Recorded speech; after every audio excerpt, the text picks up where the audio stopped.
Émotionnel ou rationnel, en accord ou à l'opposé. Les rencontres de l'heure. Stéphanie Touga est avec nous en chair et en os. En studio. Je suis venue te voir. Bon, c'est gentil, merci. Actuellement, la politique fédérale, c'est tranquille, mais là, cette semaine, ça a brassé. Écoute, je pensais pas qu'on parlerait autant de politique fédérale, toi et moi, parce que je me lève pas le matin en passant uniquement à politique fédérale, en toute transparence. Qu'a dit Jagmeet Singh cette semaine? Seigneur! Pas bien. Non, mais Jagmeet Singh, ce matin, est-ce que tu as écouté son entrevue au micro de Mario Dumont? Non. Il a parlé d'un des thèmes fondamentaux de la semaine, d'ingérence. Mais il a parlé surtout d'ingérence au Parti conservateur en disant « Moi, je sais pourquoi Pierre Poilievre ne veut pas aller chercher sa cote de sécurité. Il veut pas aller chercher sa cote de sécurité parce qu'il est écrit noir sur blanc dans le rapport qu'il y a eu de l'ingérence de la part de l'Inde dans les 2 dernières courses à la chefferie du Parti conservateur, notamment celle qui a porté au pouvoir, celle de Pierre Poilievre. » Fait que Pierre, pour moi, ça, ça m'était complètement passé sous le radar. J'avais pas vu ça. Mais c'est quand même fascinant de voir que ce gars-là, Pierre Poilievre, qui maintenant, on sait, là, c'est probablement que le processus électoral ayant permis sa nomination est teinté par une certaine forme d'ingérence de la part d'un pays tiers. Ça explique pourquoi il veut pas aller chercher sa cote de sécurité. Il y a un paquet de gens sur Internet là, qui nous écoutent, toi et moi, cette semaine, puis qui m'ont dit « Ben non, mais vous êtes des woke, vous êtes pro-Trudeau, machin. » Non. Attends, moi? Oui, toi puis moi? Moi, je dis, ouvre YouTube, Benoît, on s'est fait traiter de woke et de pro-Trudeau, toi et moi, toute la semaine. Il n'y a rien que j'aurais pas été traité. Regarde, moi aussi, j'ai cligné des yeux une couple de fois pour être sûr. Donc, c'est quand même... Oui, je sais.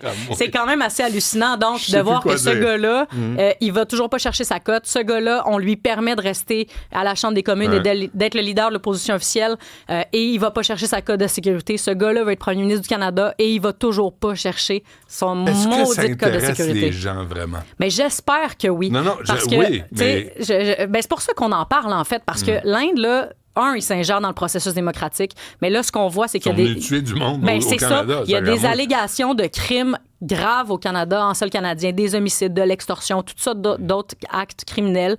Fait que là, j'aimerais ça que la pression, la semaine prochaine, soit sur Pierre Poilievre, parce qu'il va devoir répondre et s'expliquer, mais je pense qu'elle sera encore sur Justin Trudeau. La réalité, là, c'est que je pense qu'elle sera encore sur Justin Trudeau, la pression, parce que cette semaine, l'autre grand thème qui a attiré l'attention en politique fédérale, c'est un autre beau mot, mutinerie. Il y a une mutinerie au sein du caucus libéral. Il y a une vingtaine de députés qui ont signé une lettre disant « Justin Trudeau, vous n'êtes plus notre champion. On vous invite à quitter votre siège. On vous invite à reconsidérer le fait que vous soyez notre premier ministre, notre chef. » Et ils vont déposer une lettre en fin de semaine qui va mener un caucus mercredi. Écoute, honnêtement, je voudrais pas être Justin Trudeau parce que mercredi, là, ça va brasser. C'est sûr que ça va brasser. C'est une lettre, il ne lira pas. Ben, son staff va l'aller. Moi, je suis sûre de ça. Ils vont lui résumer. Ben, il va dire, écoutez, M. Trudeau, là, il y a une vingtaine de personnes, on va vous les nommer. Probablement que Justin Trudeau va dire, ben, OK, mais c'est tout pas mal des backbenchers en bon français. Il a raison. Mais là, si on cumule ça, exactement. Il représente des citoyens. Puis c'est le reflet, c'est le miroir des sondages, des intentions de vote et du fait qu'on voit que Justin Trudeau, il fait juste perdre de plus en plus son ascendant, sa crédibilité, sa légitimité aussi au sein de cette formation politique-là. Fait que, malgré tout ce que je viens de te dire avant, je pense vraiment que Justin Trudeau, il va être dans l'eau chaude la semaine prochaine encore. Sais-tu quoi? Moi, être à la tête de Radio-Canada. Ah, OK. On reste sur le thème, là. Ouais. Je profiterai de l'occasion pour offrir à Justin Trudeau l'animation d'un show de variété. OK. Oui, parfait.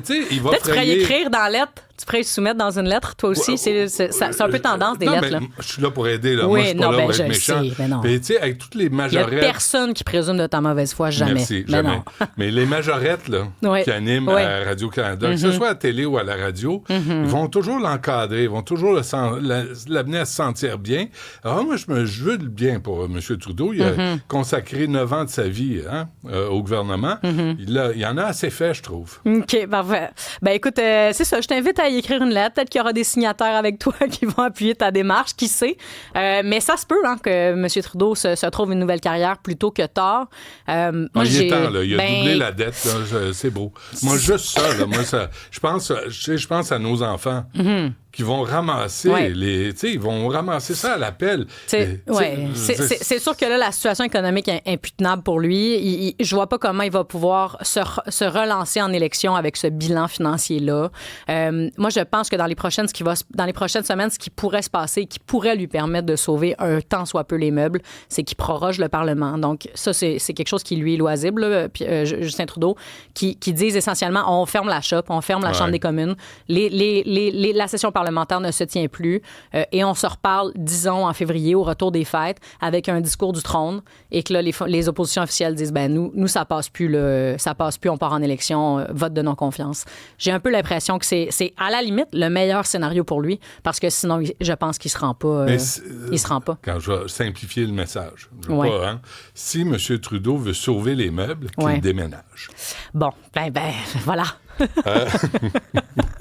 Moi, j'essaie de ramener ça à mon niveau intellectuel. Je comprends. Mes neurones ne sont pas toutes connectés. Je comprends. C'est peut-être ça qui va arriver. Il va peut-être être forcé de déménager, je pense que oui, malheureusement, pour lui. Mais en même temps, ce qui sort sur Poilievre... C'est une nouvelle partie là, qui s'annonce. Bien, absolument. Puis j'ai trouvé ça bien que ce soit Jog Meeting qui l'annonce aussi, parce que sinon, on avait surtout l'impression que c'était une guerre entre deux coqs. Justin Trudeau qui utilise la commission Hogg pour s'en prendre à Pierre Poilievre qui lui répond. À un moment donné, je pense que la population voit bien que ces deux hommes-là sont prêts à aller se battre, sont prêts à chicaner. C'est les deux qui peuvent prendre le pouvoir. Ben oui, absolument. Jog Meeting ne peut pas le prendre. Non, Jog Meeting est trop bon dans les sondages. Il n'y a rien sur le NPD? Bien, probablement qu'il y a des choses sur le NPD aussi. En fait, Jagmeet Singh, si je me trompe pas, avait dit qu'il avait lui-même été la cible donc de tentatives d'ingérence. Je sais pas si c'était de l'Inde, mais d'un pays tiers en tout cas. Fait qu'il l'avait quand même mentionné. Justin Trudeau, je trouve qu'il s'est quand même pas trop défilé non plus cette semaine en commission Hogg. Il a reconnu qu'il y avait de l'ingérence puis qu'il fallait faire plus. Ouais, mais c'est flou en bien sûr que c'est flou, mais au moins, je trouve qu'ils font un peu plus face à la musique que Pierre Poilievre. L'entente avec la FIC? Oui, une entente avec la FIC qui dans le fond, c'est la proposition non pas du gouvernement, mais bien la proposition du conciliateur qui a été adoptée donc par les membres de la FIC à 66 %. C'est surprenant parce que j'ai l'impression que ce matin, là, Julie Bouchard, quand on l'entend, la présidente de la FIC, a dit essentiellement on a voté, mais oui. On a voté un peu par défaut. L'enjeu prioritaire pour nous qui a fait tomber l'entente en avril dernier, c'est la flexibilité, la mobilité. Encore aujourd'hui, pour elle, tout ça, c'est pas résolu. Donc, je suis quand même surprise de voir qu'ils ont approuvé. Puis ce matin, j'ai l'impression que ni le gouvernement ni la FIC ne crient victoire. Tout le monde trouve que c'est un peu tiède. Un des enjeux qui me semble assez important à soulever, c'est que dans la nouvelle convention, dans la nouvelle entente, là, c'est la notion de la mobilité. On peut pas forcer donc quiconque à se déplacer dans le grand territoire de Montréal, une infirmière, plus que 15 km. 15 km, là, ça veut dire que si tu travailles à l'hôpital dans le sud-ouest, là, on peut pas te dire d'aller à Laval. Donc, ça, pour moi, on rate un peu la cible parce que la réalité, c'est que c'est pas dans les grands centres qu'il y a les enjeux les plus criants. C'est un peu partout en région qu'il y a des menaces d'hôpitaux qui vont fermer, des menaces de bris de service pour assurer le maintien de base là, des hôpitaux ou de certains CLSC. Donc, ça pour moi, on rate un peu la cible. Mais bon... Mais pour la flexibilité, la mobilité, Gaétan Barrette m'avait dit... tu sais, l'ancien ministre de la Santé, il dit souvent, là, c'est d'un étage à l'autre. Exact. Ce qu'on demande comme flexibilité. Ouais. Là, tu dis, là, c'est pas la fin du monde, là. Tu sais, c'est ça. Est-ce qu'on peut arrêter de tirer à couverture chacun de son bord puis penser aux patients? Ah oui, c'est ça. S'assurer qu'on donne les services pour lesquels on paye. Ben exactement. Mais là, la pression, pour moi, est de retour sur les épaules à Christian Dubé. Parce que là, il y a son agence de la santé. Il y a une entente avec la FIC. À grands frais, là. Bien sûr, à grands frais. Fait que là, on s'attend à avoir des résultats. C'est sûr que ça peut pas avoir des résultats demain matin, mais on s'attend à des résultats. Regarde le système informatique, là. 228 millions de plus que prévu, 2 ans de retard. C'est Christian Dubé qui est encore là, le grand gestionnaire. Moi, je veux bien, là, je le trouve super gentil, sympathique, M. Dubé. Mais jusqu'à maintenant, le salaire de Geneviève Biron, M. Abergel, ça dépasse le $1 million à 2.